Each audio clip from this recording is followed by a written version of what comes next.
UP समाचार में आपका हार्दिक स्वागत है। चलिए नजर डालते हैं आज की टॉप 25 बड़ी खबरों पर। यूपी में 10 नदियां उफान पर, हाईवे पर बही गंगा, शारदा नदी में नाव पलटी, 2 लापता। 24 शहरों में बारिश का अलर्ट। यूपी में मानसून फिर से कमजोर पड़ गया है, लेकिन पहाड़ों पर हो रही भारी बारिश से गंगा, घाघरा, सरयू समेत 10 नदियां उफान पर हैं। लखीमपुर खीरी में गुरुवार शाम शारदा नदी में नाव पलट गई। नाव सवार 9 लोग बह गए, जिनमें से 7 को बचा लिया गया। 2 की तलाश जारी है। वहीं बिजनौर में गंगा नदी का पानी बहसूमा ठाकुर द्वारा स्टेट हाईवे के ऊपर से बह रहा है। पानी के बीच से गाड़ियां निकल रही हैं। रायपुर खादिर और मीरापुर सीकरी गांव में सैकड़ों बीघा फसल जलमग्न हो गई है। प्रशासन हालात पर नजर बनाए हुए है।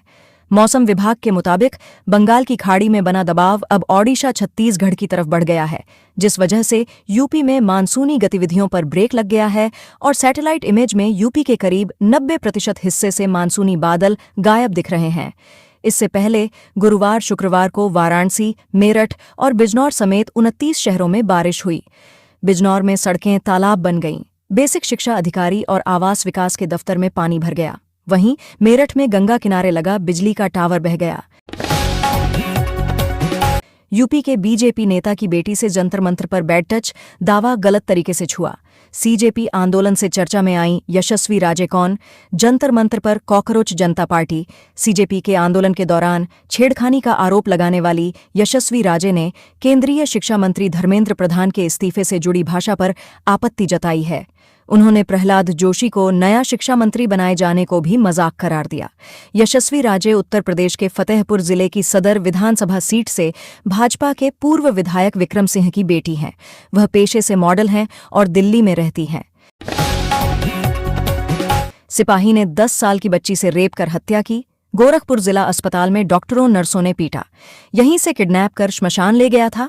गोरखपुर में 35 साल के सिपाही ने 10 साल की बच्ची से रेप करने के बाद हत्या की थी। गुरुवार शाम को आई बच्ची की पोस्टमार्टम रिपोर्ट में इस बात की पुष्टि हुई है। सिपाही ने जिला अस्पताल से ही बच्ची को किडनैप किया, फिर उसे बाइक से श्मशान घाट ले गया। वहां रेप करने के बाद बच्ची की गर्दन को पैर से दबाकर तोड़ दिया। इसके बाद शव नदी में फेंक दिया था। इससे पहले आरोपी सिपाही को जिला अस्पताल में डॉक्टरों और नर्सों ने दौड़ा दौड़ा कर पीटा। दोपहर करीब 2:30 बजे पुलिस सिपाही को मेडिकल कराने के लिए जिला अस्पताल ले गई। उसे देखते ही अस्पताल के कर्मचारी भड़क गए और हमला कर दिया।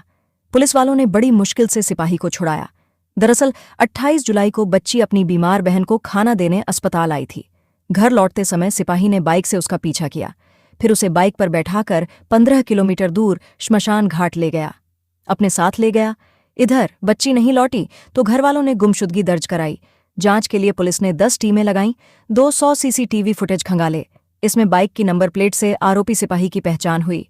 पुलिस ने सिपाही को पकड़कर सख्ती से पूछताछ की तो उसने जुर्म कबूल कर लिया।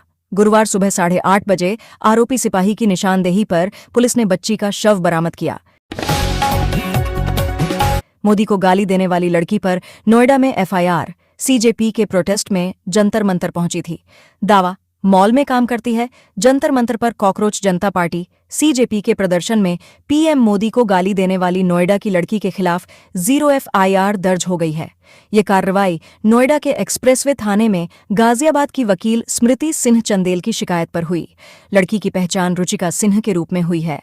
गुरुवार शाम 5 बजे स्मृति सिंह ने इंस्टाग्राम पर वीडियो पोस्ट कर मामले की जानकारी दी। उन्होंने कहा, सेक्टर 168 की रहने वाली रुचिका सिंह ने सार्वजनिक मंच से प्रधानमंत्री मोदी को गालियां दी।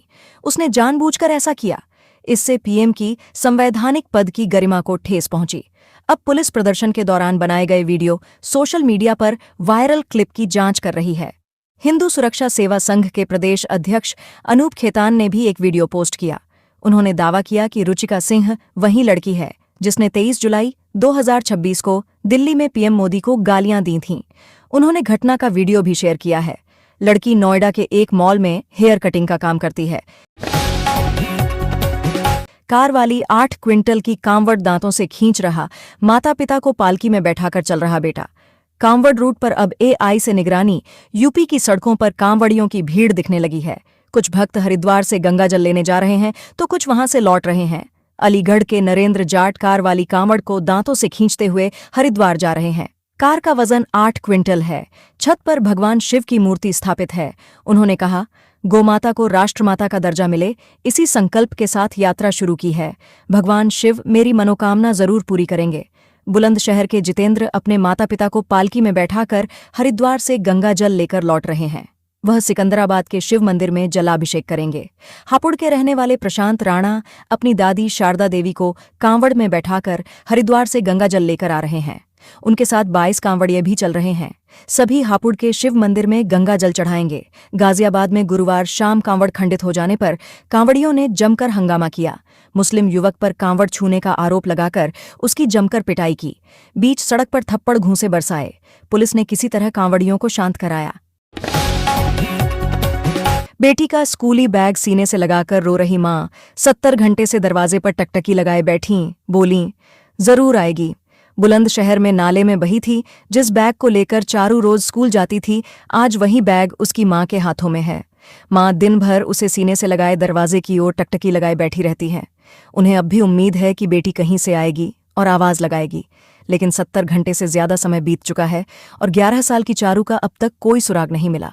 दरअसल बुलंदशहर के साठा इलाके में चौथी कक्षा की छात्रा चारू कश्यप 28 जुलाई की दोपहर करीब 12:30 बजे स्कूल से घर लौट रही थी। रास्ते में बारिश के पानी से उफन रहे खुले नाले में गिरने के बाद वह तेज बहाव में बह गई। जिला मुख्यालय की इस घटना का सीसीटीवी फुटेज भी सामने आया है, जिसमें वह नाले के पास जाती दिखाई दे रही है।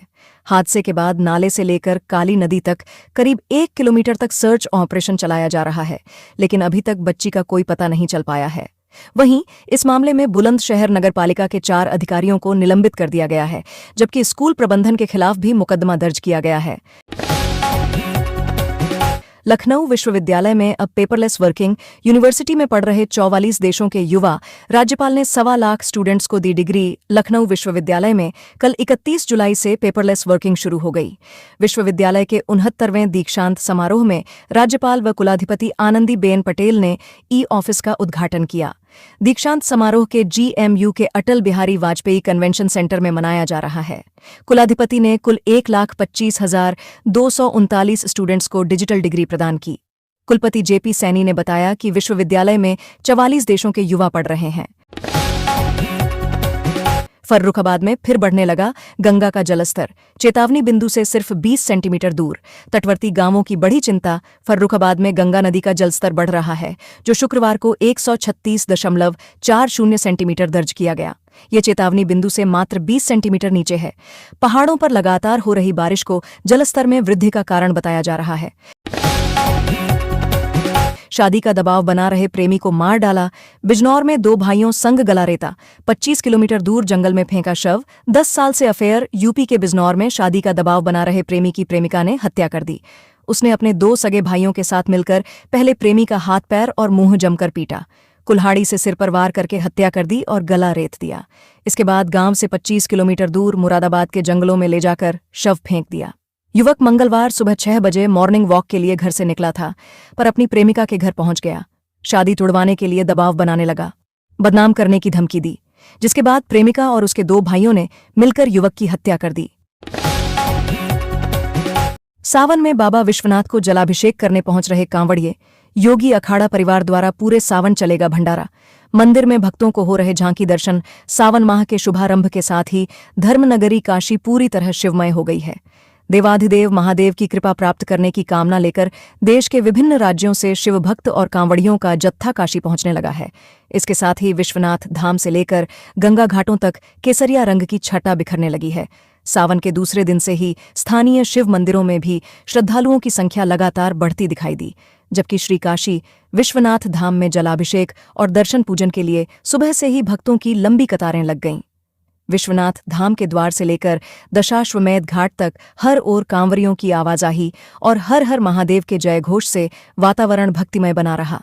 चितरंजन पार्क स्थित विश्राम स्थल पर बड़ी संख्या में कांवर रखे दिखाई दिए। विंध्यधाम में दर्शन को लेकर 2 तीर्थ पुरोहितों में मारपीट। मिर्जापुर में पुलिस की मौजूदगी में लात घूंसे चले। श्रद्धालुओं में अफरा तफरी। मिर्जापुर के विश्व प्रसिद्ध शक्तिपीठ मां विंध्यवासिनी धाम में शुक्रवार सुबह दर्शन कराने को लेकर 2 तीर्थ पुरोहितों के बीच विवाद हो गया। निकास द्वार के पास शुरू हुई कहासुनी देखते ही देखते मारपीट में बदल गई, जिससे मंदिर परिसर और आसपास कुछ देर के लिए अफरा तफरी मच गई। अचानक हुए विवाद से दर्शन के लिए पहुंचे श्रद्धालुओं में भी दहशत फैल गई। प्रत्यक्षदर्शियों के अनुसार सुबह करीब 10 बजे शुरू हुए विवाद के दौरान एक पक्ष के पुरोहितों ने दूसरे पक्ष का पीछा करते हुए पुरानी वीआईपी मार्ग स्थित एक दुकान तक मारपीट की। घटना के समय मंदिर परिसर में पुलिसकर्मी भी तैनात थे। इसके बावजूद मारपीट होने और उसका वीडियो वायरल होने के बाद सुरक्षा व्यवस्था पर सवाल उठने लगे। स्थानीय लोगों का कहना है कि दर्शन व्यवस्था को लेकर मंदिर क्षेत्र में समय समय पर इस तरह के विवाद सामने आते रहते हैं, जिससे श्रद्धालुओं को परेशानी होती है। बिजनौर के 12 गांवों पर बाढ़ का खतरा मंडराया, गंगा का जलस्तर बढ़ा, स्टेट हाईवे पर 2 फीट पानी जमा। प्रशासन अलर्ट। बिजनौर में पहाड़ी और मैदानी इलाकों में लगातार हो रही भारी बारिश के चलते गंगा नदी उफान पर है।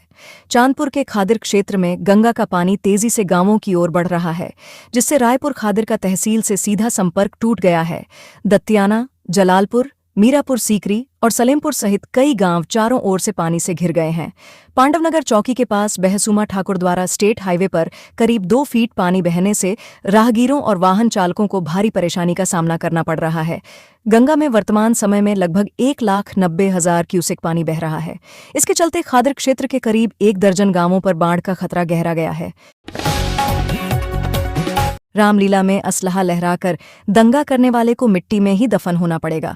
सीएम योगी गरजे। मुख्यमंत्री योगी आदित्यनाथ के समाजवादी पार्टी पर जमकर गरजे। कहा कि समाज को बांटने वाले लोग विदेशी आक्रांता सालार मसूद गाजी को सम्मानित करते हैं। वे असलहा लहराने वाले दुर्दांत माफिया के सामने नाक रगड़ते थे और माफिया की कब्र पर जाकर फातिहा पढ़ते थे। हमारी सरकार ने जीरो टॉलरेंस के तहत माफिया को मिट्टी में मिला दिया। अब गरीब का बेटा रामलीला का आयोजन करता है तो कोई असलहा लहराकर दंगा करने का दुस्साहस नहीं कर सकता, क्योंकि उसे मालूम है कि ऐसा करने वालों को मिट्टी में ही दफन होना पड़ेगा। शादी करो या फिर 30 लाख दो, वरना भाई बहन की ब्लैकमेलिंग से तंगाकर युवक ने दी जान। प्रयागराज के अल्लाहपुर निवासी एक युवक ने ब्लैकमेलिंग से तंग आकर बुधवार को आत्महत्या कर ली।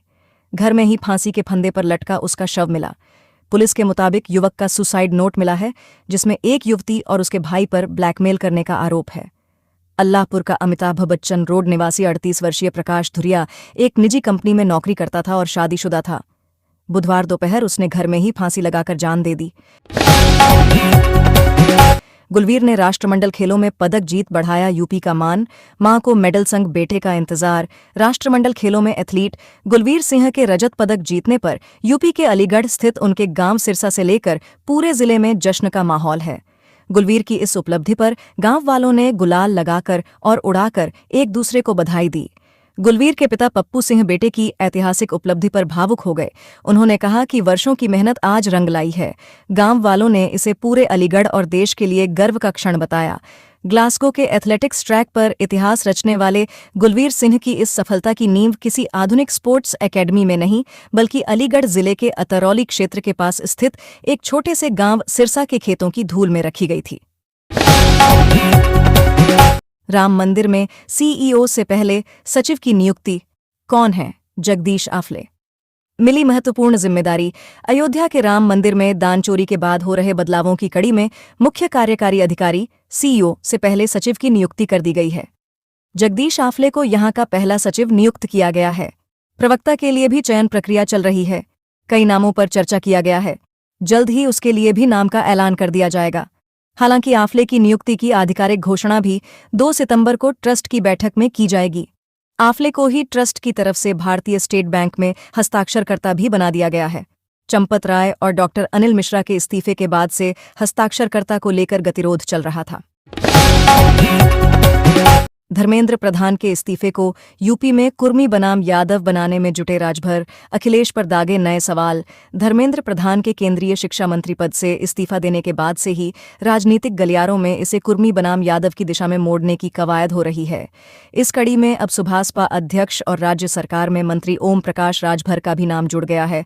उन्होंने सपा मुखिया अखिलेश यादव को संबोधित करते हुए पूछा है कि अगर धर्मेंद्र प्रधान कुर्मी के बजाय यादव जाति के होते तो उनका क्या रुख होता।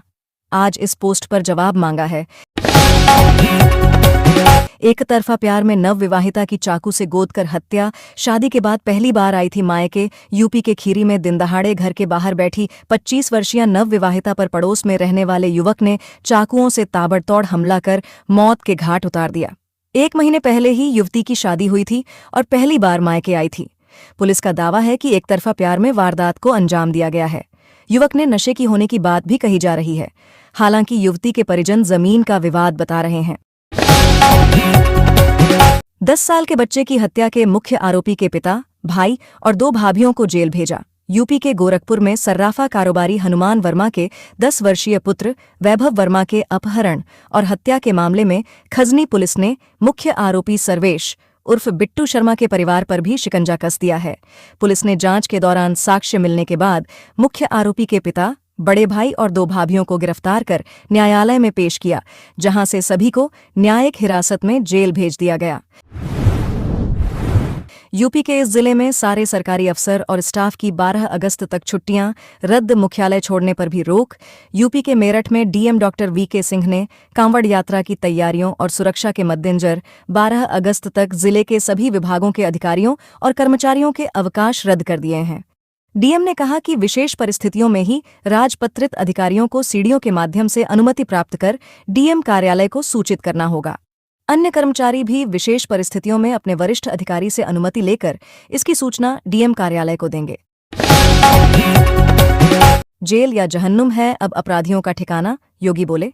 माफिया को संरक्षण देने वालों पर भी कार्रवाई। मुख्यमंत्री योगी आदित्यनाथ ने गाजीपुर में कहा कि जेल या जहन्नुम ही अब अपराधियों का ठिकाना है। सरकार ने माफिया को मिट्टी में मिलाने का संकल्प पूरा किया है। अपराधियों या माफिया को संरक्षण देने वालों के खिलाफ भी कड़ी कार्रवाई की जाएगी। मोहम्मदाबाद स्थित नवीन कृषि मंडी में गुरुवार को आयोजित जनसभा में मुख्यमंत्री ने जिले की 7 विधानसभा क्षेत्रों के लिए 692 करोड़ रुपये की विभिन्न विकास परियोजनाओं का लोकार्पण और शिलान्यास किया।